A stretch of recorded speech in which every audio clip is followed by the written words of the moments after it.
Assalamualaikum warahmatullahi wabarakatuh.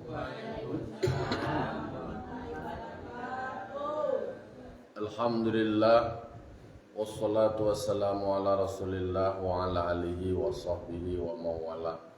Ashhadu an la ilaha illallah wahdahu la syarikalah wa ashhadu anna muhammadan abduhu wa rasuluh sallallahu alaihi wasallam la nabiyya ba'dahu ma ba'du.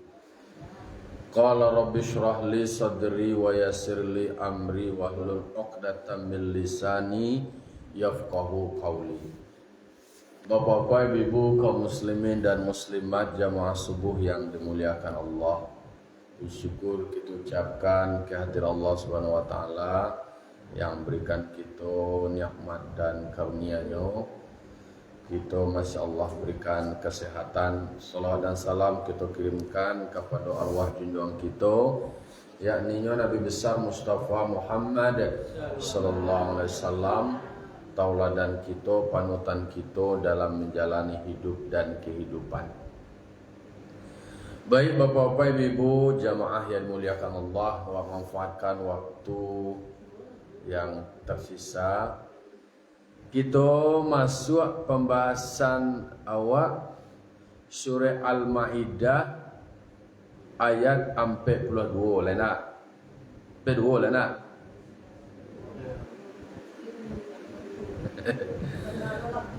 Lah lamo.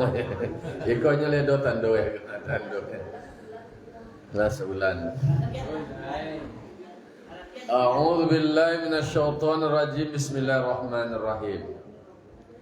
Samma'una lil kadhibi akaluna lis-suhti fa in ja'uka fahkum bainahum aw a'rid anhum wa in tu'rid anhum falayadurruka syai'a wa in hakamta fahkum bainahum bil qist innallaha yuhibbul muqsitin. Surahul Azim. Di dalam ayat 42 ko bicara soal orang Yahudi. Jadi di sebelumnya itu kaitannya dengan ayat 1 dengan ayat 2 ko, karena la taujuang sama'unahum. Jadi dalam tafsir dikatakan hum, mereka adalah samma'una lil kadhibi, mereka yang mendengar kata-kata yang bohong. Yang dia dengar itu adalah informasi yang dusta.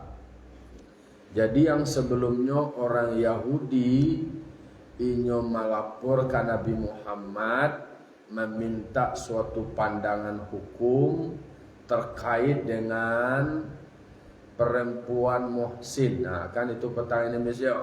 Muhsin perempuan yang sudah punya suami, mereka melakukan tindakan zina, maka mereka minta pandangan hukum ke Nabi. Keinginan mereka adalah mereka tidak dirajam. Mereka maunya adalah didera saja. Menurut kitab Taurat, mereka itu adalah dihukum rajam. Maunya mereka tidak dirajam dong. Itulah karena lah tadangan informasi ada Nabi yang bernama Muhammad. Datanglah ke beliau minta pandangan hukum. Anian-anian ya, tapi minta sesuatu kalau nyo mengarah kepada tawaran hukum dera, terima. Tapi kalau rajam, tidak usah lah. Itu kemauan mereka. Maka di akhir ayat 41 itu dikatakan mereka itu adalah orang yang hati mereka tidak dikehendaki Allah untuk suci. Tidak suci ya berarti adalah hatinya penuh dengan kekafiran. Nyo maunya sesuai jo karena hati aja. Jadi hukum ko semaunya saja. Nan sesuai jo keinginannya, sesuai jo karena hati hanya terima do. Kalau tidak sesuai do, kok kamu rugian kanyo Nyo tinggal, nyo bubak. Itu nyo tuh dilanjutkan di ayat 42, sama'una lil kadhibi. Mereka yang seperti itu adalah mereka yang ingin mendapatkan informasi-informasi yang sudah dirubah atau yang bohong atau yang dusta. Itu berarti dalam realitas kehidupannya tak katuju. Kadang-kadang yo itulah wak manusia ko dapat kalau kamu pergi ke diri wa mengalah memang wala salah, tentu ingin bahas supaya hukumnya tu tidak sesuai dengan ketetapan hukum dah. Ugi wak kalau lagi rajam tak katu aja. Nah, jadi hidup ternyata semuanya punya konsekuensi hukum. Cancang tangan mencancang istilahnya. Tangan mencancang bahu memikul. Itu. Berarti, yo kalaulah melakukan sebuah kesalahan, menurut ketentuan hukumnya, mau tidak mau, yo harus kita terima. Itu prinsipnya. Tetapi mereka kok dijelaskan di dalam fakta sejarahnya di dalam Al-Quran, mereka itu sama'una lil kadhibi. Mereka maunya adalah mendengar informasi yang sudah direkayasanya yang lalu rubah, sesuatu yang bohong, sesuatu yang berbasiskan kepada dusta. Na'udzubillah, thumma na'udzubillah. Berselindung doa kepada Allah jangan terkatu. Akaluna lisuhti. Mereka juga adalah akaluna lisuhti. Akalu kok memakan lisuhti, sesuatu yang haram, memakan makanan yang haram. Nan nodanga di telinga eko adalah kicuah ya juga, duto ya je. Kau masuk ke muncungnya nan haram aja. Jadi itulah mereka yang hati mereka menjadi tidak suci, disebutkan oleh Allah Ta'ala. Barek tentang masalah hati ko, jadi banyak yang menyebabkan bertanya, bah ko hati wa nak mau tenang, nak mau apa nama itu, nak bahagia, nak merasa cukup je, kadang hati wa sakit je, dia kan hati nak berasia. Menyebabkan hati nak berasia tu dia karena masuk ke telinga awak ko nan buah-buah je, nan kicuah je, nan otak je, nan dusta je. Kemudian nak masuk ke muncung awak yang haram. Yang haram saja yang masuk. Nah, kalaulah seperti itu, ya berarti hati hati akhirnya menjadi tidak bersih. Mengko awak minta ke Allah Ta'ala setiap sudah berwudu, awak setiap sudah solat, berdoa, Allahumma ja'alna minat tawabina, wa ja'alna minal mutatahhirina, wa ja'alna min ibadika salihin. Ia nak boleh tanpa minta hanya kepada Allah. Ya Allah, jadikanlah kami ku adalah bahagian dari orang yang mau bertaubat. Karena memang sadar awak banyak salah awak. Nan masuk ke telinga awak ku nan tadanganya kadang-kadang yo kalau awak memfilter entahlah banyaknya nan informasi-informasi yang tidak benar. Lalu kemudian kurang seleksi awak, kurang memfilter awak soal sumber makanan dan masuk ke parui. Itu kan mengakibatkan hati menjadi tidak bersih. Itulah yang dilakukan kehati-hatian oleh ayah Imam Syafi'i, Muhammad Idris.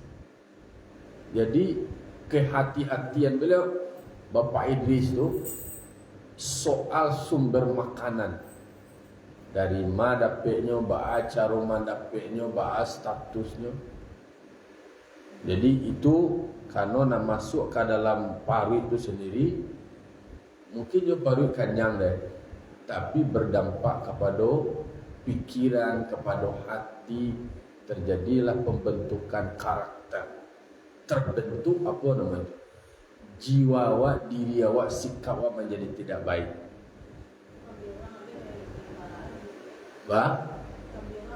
Kambia soal kambia ya. Itulah contoh-contoh praktik dulu. Itu kan terbentuk karena sebuah nilai menganggap itu sesuatu yang biasa. sesuatu yang biasa karena memang terjadilah sebuah pembiaran. Karena lah menilai dianggap itu ndak baa-baa aja dok gitu. Ndak dulu orang melarang lah tuh kalau lah sesuatu nak dilarang tuh dianggap biasa, padahal itu sebenarnya adalah bukan milik awak. Teori atau pengetahuan mengambil sesuatu yang tidak milik awak itu yang tidak tertanam. Tak boleh mengambil punya orang tu. Kadang-kadang kini kau kan nak punya orang tu punya awak ya, punya awak. Akan itu yang terjadi. Seolah-olah tu biasa. Analah karam biar cie kau. Karam biar cie analah duyan cie kau. Karena terjadi pembiaran. Kalau terjadi pembiaran, nyonya menjadi kebiasaan. Kalau menjadi kebiasaannya menjadi budaya lah. Jadi nak sadar bahwa itu adalah punya orang lain. Sehingga maknan wak makan tu sendiri nak dong menjadi peduli orang. Jadi barang kuat do, itu dimakan wale. Itu kontrol yang terkait dari kepemilikan. Tapi kalaulah dapat izin, istilahnya lah ada semacam baragiah, baru beralih kepemilikan kau tadi. Orang nan punya karambia itu tadi lah maizinan atau maagihan kawak, berarti status kepemilikannya lah berpindah, berarti punya awak tu lain. Kalau seandainya alun ado inyo baragiah lain, alun ado lo akad lain, itu nak punya awak tu berarti awak namanya mencuri, awak namanya mencilok. Tapi kan itulah. Jadi biasa karena bici barana lah nilai. Iko seolah-olah kan diukur dia punya orang tu ko ameh tu baru mencilok nama itu. Ko karena bici nama mencilok nama itu dah. Dong kuning, dong kuku. Iko kan soal akad. Nyo adolo soalnya tak ko ado orang ko ado niatnya nama nanam kuning itu tulah kuning sosial dia lain. Dibuat lo tanamnya dong kurku itu kan ada lupa tanam tu dah. Lah menjadi kepemilikan sosial deh karena lah menjadi pembiasaan. Seharusnya memang harus ada akad. Ada ambil kini, mana kini ni ya makasih nyo je minta nyo seorang nyo jadi seorang. Nyo minta kau batang minta nak kuning yo cek kau batang minta. Iko kan dianggap sesuatu yang remeh-temeh, yang kecil. Itulah nanti ba'alah sidang awak di hadapan mereka insyaAllah. Dalam catatan awak. Dan iko sebagai review dia awak. Refleksi awak terkait dengan praktik muamalah kehidupan keseharian awak. Kau kan praktik muamalah awak. Tapi kalau lah ada kerelaan contoh nimis punya menanam nukuni kau kan banyak mereka. Lah bakarela aja dalam hati awaknya. Tapi kau kan tak bisa diukur dah. Nyo muamalah kau adalah terukur. Muamalah kau memang ada akad, ada ijab dan ada kabul. Ada orang meminta dan ada orang menjawab. Kalau lagi awak meniatkan takatu, kau dah biar orang tu berarti bebas orang tu. Jadi kini kau nama nan punya dong kuni dong kuru-kuni ya lah tak katulai ibu awak. Ayo rimbang paku nama itu dong kuruku kau dah betul. Jadi lapang-lapang aja lah, wak lapang-lapang wak ikhlas aja lah. Izin aja lah, kata-kata tua. Kodong kali kiri nak katanya. Ambil je lah tu nama tu mak lah ada tasarruf sosial lah nama. Awak tu lah tu awak nak punya mengikhlaskan itu. Tapi kalau nak ikhlas orang nak punya dah ada tu dah. Tapi kalau ada ceritanya mak ayah Imam Syafi'i tua. Jangan ambil barang di batang le buah anyu ini batang aye je. Anyu istilah kalau barang tajat buah nama itu. lah tak buang nama. Itu nan istilahnya ari panyange lo dicaliak ke bandar iyo donan hempa nanti dia biak tak makan baru tu lah tak makan baru tak kena punya sia kola.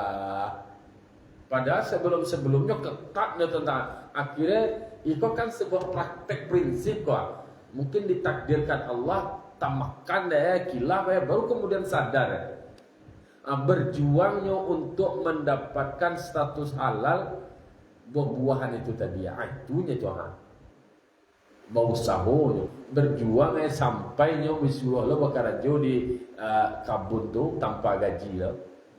Tapi memang ternyata itulah jalan hidupnya untuk bisa bertemu dengan calon istrinya. Itu jalannya.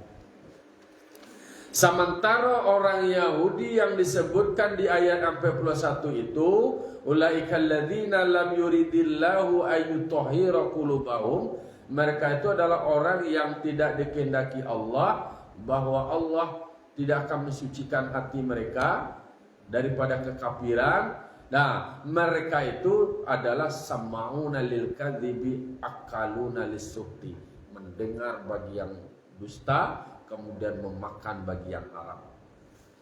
Fa in ja'uka fahkum bainahum, jika mereka datang kepada engkau wahai Muhammad. Jadi ayat itu menceritakan dan kemudian memberikan semacam proses, menggambaran proses. Jika mereka datang kepadamu wahai Muhammad, dalam tafsir katakan litahkuma bainahum, mereka itu untuk meminta pendapat hukum atau menjadikan Nabi Muhammad sebagai pengambil keputusan atau hakim di antara mereka. Kok adalah permasalahan di antara mereka, datang. Kalau dulu tuh orang tuh kalau ada masalah kok kan datang meminta pandang hukum, minta nasihat dan minta pendapat.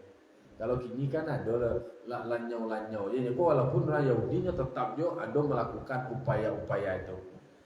Bahkum bainahum, maka berikanlah hukuman, ketetapan hukum di antara mereka, atau a'rid anhum, atau berpaling dari mereka itu. Itu adalah taghir. Tapi ayatnya kok mansukh dengan kata Allah Ta'ala. Jadi mansukh itu adalah dinasahkan secara hukumnya. Kalau teknya ada dinasah artinya dihapuskan, dihilangkan, tapi teknya tidak dihilangkan. Kalau yang dinasahkan itu cuma fahkum bainahum au a'rid anhum. Au a'rid anhum kok dinasahkan. Nasakh artinya dihilangkan. Dengan kata Allah Ta'ala kum bainahum, artinya bahwa hukumlah di antara mereka, berikanlah pandang hukum di antara mereka. Al-ayat artinya adalah maka wajib untuk memberikan ketetapan hukum atau keputusan di antara mereka apabila mereka melapor atau mengadu kepada kami. Jadi kalau ada mengadu atau apa, tetap harus diberikan keputusan. Tidak boleh ada berpaling siapapun itu. Jadi kok ada orang bertanya, kok ada orang nan curhat, lalu kemudian berikanlah pandangan. Tapi kalau sebagai konselor didanga-danga aja. Tapi kalau untuk memberikan pandang hukum, lakukanlah kalau ada keahlian di situ. Wa hadza asahu qaulai Syafi'i. Ini adalah dua pendapat Imam Syafi'i yang lebih baik. Jikalau mereka mengadu kepada kami beserta orang Muslim, maka wajiblah untuk memberikan pandang hukum. Apalagi kalau ada orang Yahudi kemudian ada orang Muslim di situ, kalau dia minta pandang hukum atau minta ketetapan atau keputusan, maka wajib untuk diberikan. Itu secara ijma. Jadi artinya kalau kawat kata puluh, kalau adona mengadu, adonan curhat, adonan melapor terkait dengan permasalahan mereka, maka dicarilah landasan hukumnya di dalam memberikan ketetapan hukum kepada mereka, supaya mereka pun mendapatkan kepastian hukum. Jadi ada kepastian hukum terkait dengan kasus-kasus atau permasalahan mereka. Wa in tu'rid anhum fala yadurruka syai'a. Sebenarnya jikapun engkau berpaling dari mereka untuk tidak memberikan pendapat hukum, fala yadurruka syai'an, maka hal demikian juga tidak akan memberikan kemudaratan apapun terhadapmu. Wa in hakamta fahkum bainahum bil qisti, jika engkau memberikan ketetapan hukum di antara mereka atau memberikan keputusan di antara mereka, maka berilah keputusan dengan keputusan yang adil. Tidak boleh ada diskriminatif. Dulu itu memang ada riwayat yang menceritakan bahwa soal ada orang kayu, soal besaran diat kan ada